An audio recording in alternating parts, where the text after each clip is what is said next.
हाँ जी, सत श्री अकाल। वंस अगेन दिल ਦੀਆਂ ਗੱਲਾਂ ਦੀ ਟੀਮ ਤੁਹਾਡੇ ਸਾਹਮਣੇ ਮਾਈਂਡਫੁਲ ਮੰਡੇ। ਜਿਵੇਂ ਕਿ ਪਿਛਲੇ 4 ਹਫ਼ਤੇ ਤੁਸੀਂ ਗੱਲ ਕਰ ਰਹੇ ਹਾਂ ਡਿਪਰੈਸ਼ਨ ਦੇ ਬਾਰੇ, ਕਿਉਂਕਿ ਸਾਡਾ ਇਹ ਮੰਨਣਾ ਹੈ डिप्रेशन कंसिस्ट करता है 60% of mental health issue and one of the major cause of suicide.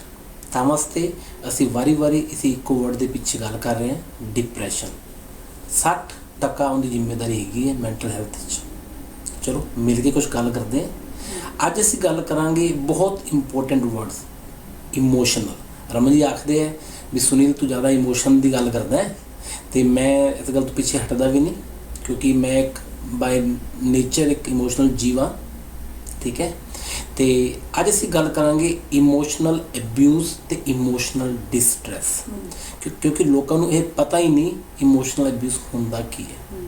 ਤਾਂ ਰਮਨ ਜੀ ਪਲੀਜ਼ ਥੋੜ੍ਹੀ ਰੋਸ਼ਨੀ ਪਾਓ ਸਾਡੇ ਵਿਊਅਰ ਵਾਸਤੇ, ਇਮੋਸ਼ਨਲ ਅਬਿਊਜ਼ ਕੀ ਹੁੰਦਾ ਹੈ, ਇਮੋਸ਼ਨਲ ਡਿਸਟ੍ਰੈਸ ਕੀ ਹੁੰਦਾ ਹੈ, ਤੇ ਦੋਨਾਂ ਵਿੱਚ ਕੀ ਫਰਕ ਹੈ? ਇਮੋਸ਼ਨਲ ਡਿਸਟ੍ਰੈਸ ਜਿਹੜਾ ਹੈਗਾ ਆ ਉਹ ਹੈਗਾ ਜਦੋਂ ਸਾਨੂੰ ਵੀ ਫੀਲ ਲੋ, ਘਬਰਾਹਟ ਹੁੰਦੀ ਆ, ਸਾਨੂੰ ਇਮੋਸ਼ਨਲ ਸਟ੍ਰੈਸ ਹੋ ਜਾਂਦੀ ਆ। ਡਿਸਟ੍ਰੈਸ ਮਤਲਬ ਕਿ ਸਟ੍ਰੈਸ ਇਨ ਅ ਵੇ, ਹੈ ਨਾ। ਤਾਂ ਉਹ ਸਟ੍ਰੈਸ ਆਮ ਤੌਰ 'ਤੇ ਹੋ ਸਕਦੀ, ਉਹ ਜਦੋਂ ਲਾਈਫ ਦੇ ਵਿੱਚ ਕੁਝ ਹੋ ਰਿਹਾ, ਕੋਈ ਇਵੈਂਟ ਹੋ ਰਿਹਾ, ਕੁਛ ਸਾਨੂੰ ਜੌਬ ਦੇ ਵਿੱਚ ਫਰਕ ਪੈਂਦਾ, ਜਾਂ ਕੌਨਫਲਿਕਟ ਪਿਆ, ਕਿਸੇ ਕੰਮ 'ਤੇ ਪਿਆ, ਘਰ ਪਿਆ, ਉਹਦੇ ਨਾਲ ਸਾਨੂੰ ਇਮੋਸ਼ਨਲ ਸਟ੍ਰੈਸ ਹੋ ਜਾਂਦਾ। ਸਾਡਾ ਮੂਡ ਵੀ ਲੋ ਹੋ ਸਕਦਾ, ਉਦਾਸ ਹੋ ਸਕਦੇ ਆ, ਡਰ ਸਕਦੇ, ਘਬਰਾਹਟ ਹੋ ਸਕਦੀ ਆ, ਵਿਚ ਇਜ਼ ਐਂਗਜ਼ਾਇਟੀ। ਹੋਰ ਵੀ ਚੀਜ਼ਾਂ ਸਾਡੇ ਸੋਚਾਂ ਦੇ ਵਿੱਚ ਵੀ ਫਰਕ ਪੈ ਸਕਦਾ। ਉਹ ਇਮੋਸ਼ਨਲ ਡਿਸਟ੍ਰੈਸ ਨੋਰਮਲ ਆ, ਪਰ ਜਦੋਂ ਲੰਬੇ ਸਮੇਂ ਲਈ ਚੱਲ ਜਾਂਦੀ ਆ ਉਹ ਫਿਰ ਡਿਪਰੈਸ਼ਨ ਵੱਲ ਚੱਲ ਜਾਂਦੀ ਆ, ਔਰ ਐਂਗਜ਼ਾਇਟੀ ਵੱਲ ਚੱਲ ਜਾਂਦੀ ਆ। ਠੀਕ ਹੈ, ਸੋ ਦੈਟਸ ਨੋਰਮਲ। ਜਿਹੜੀ ਇਮੋਸ਼ਨਲ ਅਬਿਊਜ਼ ਹੈਗੀ ਆ ਉਹ ਹੋਰ ਕਿਸੇ ਦਾ ਜ਼ੋਰ ਸਾਡੇ 'ਤੇ ਪੈ ਜਾਂਦਾ। Emotional distress is normal reaction to life. ਠੀਕ ਹੈ ਜੀ, ਸਮਝ ਆ ਗਈ ਮੈਨੂੰ ਗੱਲ। ਇਮੋਸ਼ਨਲ ਅਬਿਊਜ਼ ਹੁੰਦਾ ਜਦੋਂ ਹੋਰ ਕੋਈ ਸਾਡੇ ਇਮੋਸ਼ਨ ਨੂੰ ਯੂਜ਼ ਕਰਕੇ ਸਾਨੂੰ ਅਬਿਊਜ਼ ਕਰ ਰਿਹਾ। ਸੋ ਫਰਜ਼ ਕਰੋ ਤੁਹਾਨੂੰ ਕਹਿ ਰਿਹਾ ਕਿ ਜੋ ਤੂੰ ਕੀਤਾ ਸਹੀ ਨਹੀਂ ਕੀਤਾ, ਤਾਂ ਸਾਡੇ ਅੰਦਰ ਉਹ ਗਿਲਟੀ ਜਿਹੀ, ਸਾਨੂੰ ਗਿਲਟੀ ਫੀਲ ਹੁੰਦੀ ਜਿੱਦਾਂ ਸਾਡੀ ਫਾਲਟ ਹੋ ਗਈ। ਠੀਕ ਹੈ, ਉਹ ਗਿਲਟ ਨੂੰ ਫਿਰ ਯੂਜ਼ ਕਰਕੇ ਤੁਹਾਡੇ 'ਤੇ ਜ਼ਿਆਦਾ ਭਾਰ ਪਾਉਂਦਾ।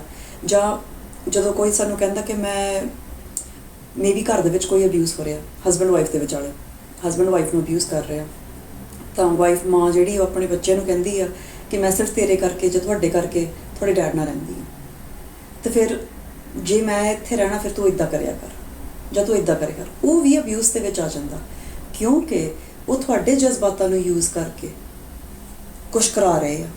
ਉਹ ਇਮੋਸ਼ਨਲ ਅਬਿਊਜ਼ ਆ ਜਾਂਦਾ।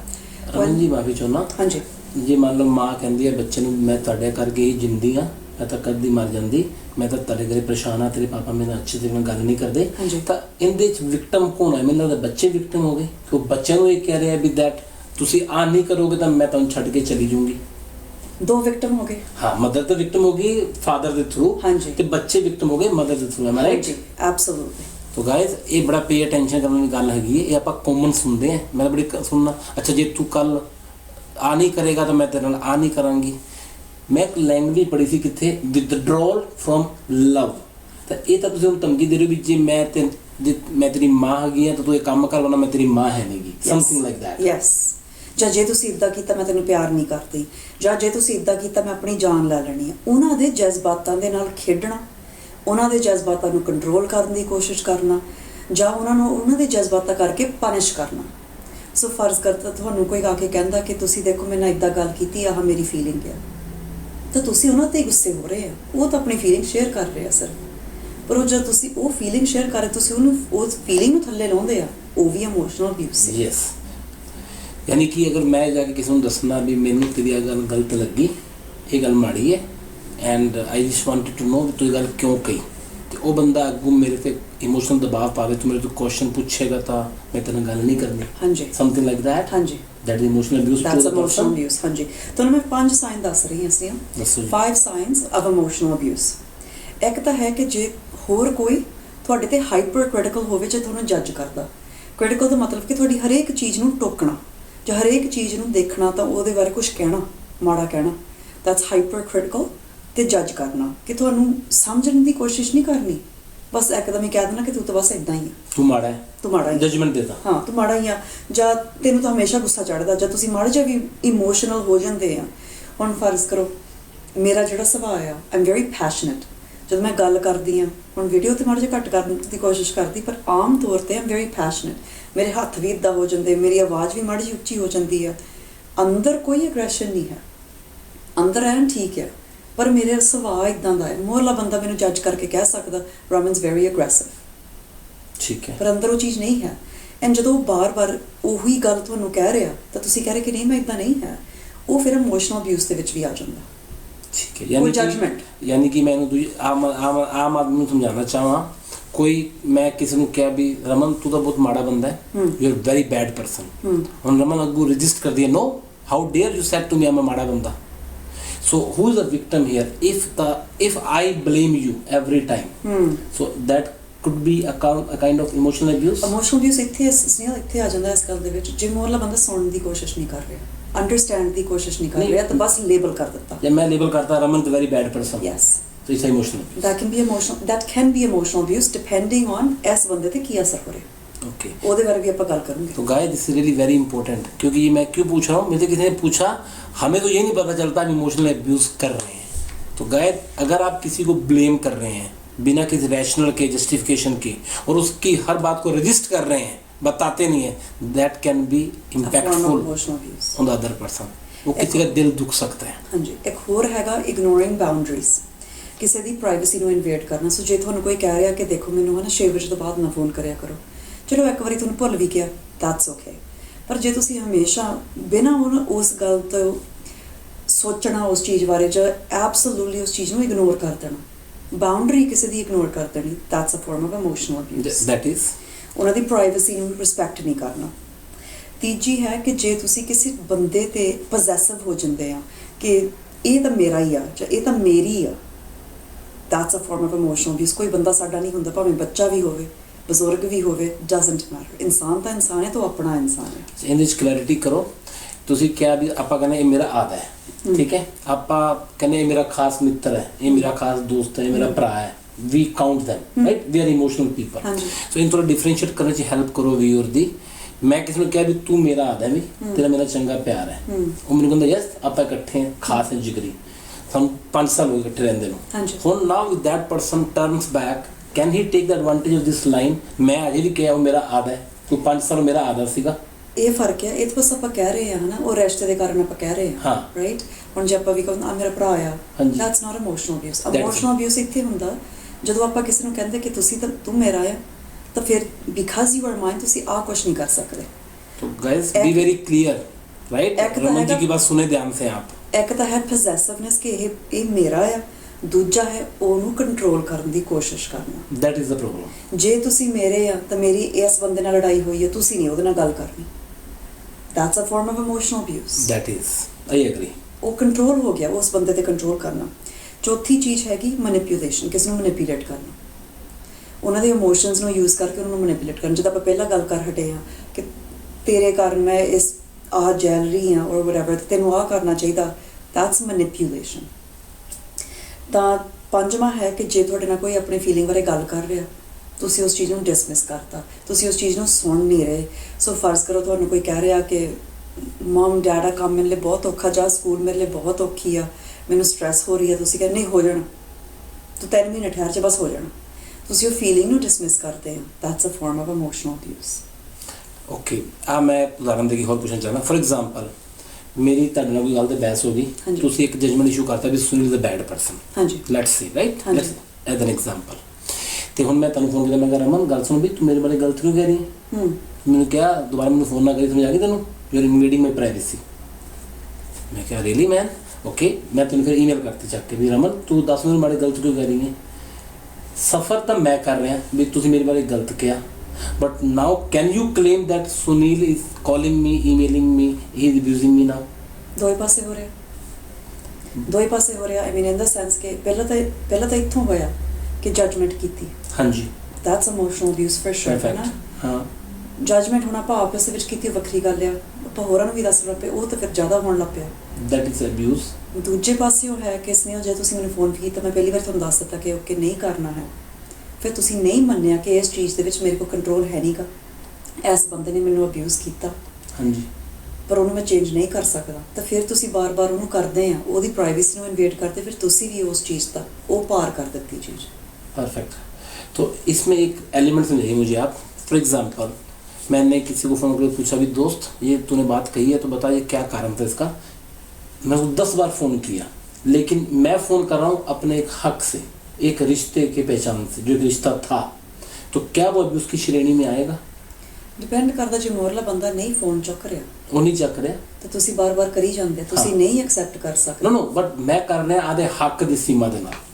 ਹੱਕ ਦੀ ਵੀ ਇੱਕ ਹੱਦ ਹੁੰਦੀ ਹੈ। ओके, हद भी दिस इज होनी है। Very important. हर एक- मेरे से एक लिसनर ने पूछा था भी क्या मैं मेरे फ्रेंड को फ़ोन करता हूँ 10 बार, वो सो रहा है, उसको उठा लेता हूँ, उसकी बीवी को बोलता हूँ मेरी उससे बात करा दो, और वो मेरे से किसी बात पे हमारा डिसएग्रीमेंट हो गया, काम को लेके एक कॉन्ट्रैक्ट था, अभी नाउ वो लोगों को कहता फिर रहा है भी मेरी बदनामी कर रहा है और मुझे बता नहीं रहा भी बदनामी का कारण क्या है।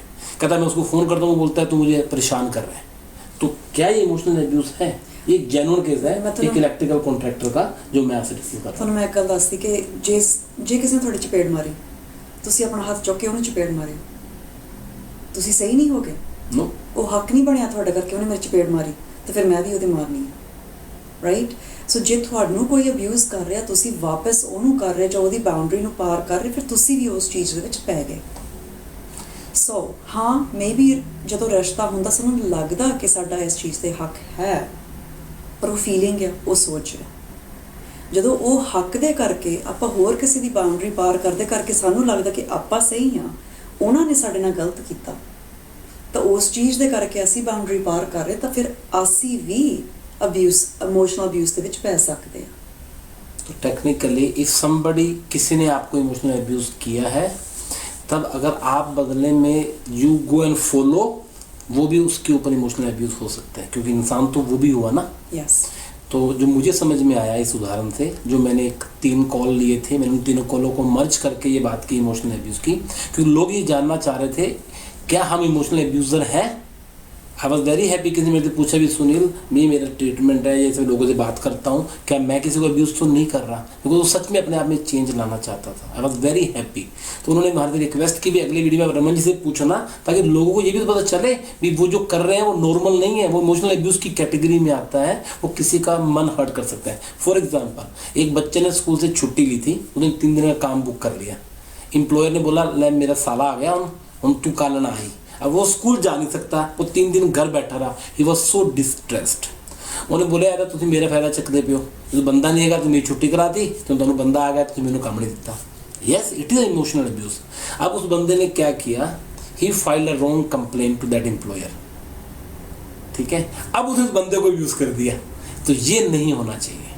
हमें फाइंड आउट करना है, अगर आपने किसी को प्रॉमिस किया कोई, वो डिलीवर कीजिए। अगर डिलीवर नहीं कर सकते तो एक रैशनल देख के उसका कारण दे दीजिए और उसको नोटिस दे दीजिए, ताकि वो अब्यूज़ की कैटेगरी में नहीं आए, क्योंकि ये भावनाएं हैं, ये कोई कागज़ पे लिख के नहीं बनाते रूल, ग्रीन शर्ट पहनोगे तो इमोशनल अब्यूज़ नहीं होगा, लाल पहनोगे तो हो जाएगा।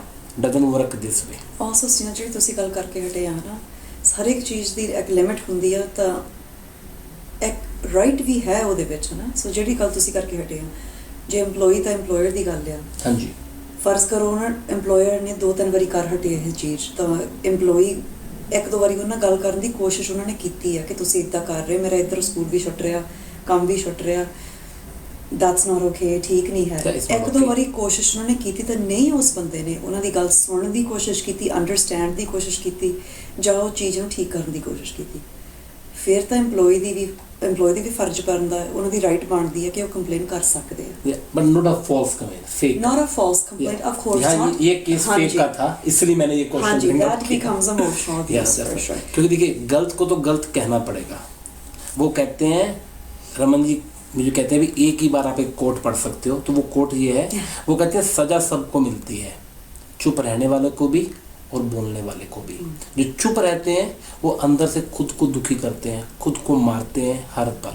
जो बोलते हैं कई बार वो खुद बोलते हैं, खुद को हल्का कर लेते हैं और सामने वाले को डिस्ट्रेस कर देते हैं।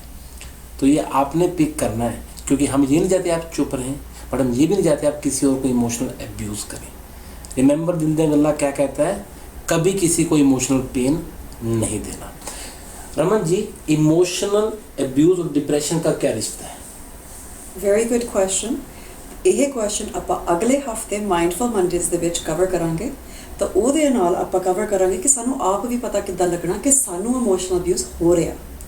या ये तुमने पकड़ ली भी कौन अब्यूज़र है, हाँ बट जी। क्या मैं महसूस कर सकता हूँ कि मुझे अब्यूज़ किया जा रहा है। ਹਾਂਜੀ ਐਂਡ ਉਸ ਚੀਜ਼ ਦਾ ਕਨੈਕਸ਼ਨ ਕੀ ਡਿਪਰੈਸ਼ਨ ਦੇ ਨਾਲ ਹੈ, ਆਪਾਂ ਅਗਲੇ ਹਫਤੇ ਕਵਰ ਕਰਾਂਗੇ। ਫॉर नाउ ਸਤਿ ਸ਼੍ਰੀ ਅਕਾਲ। Thank you very much.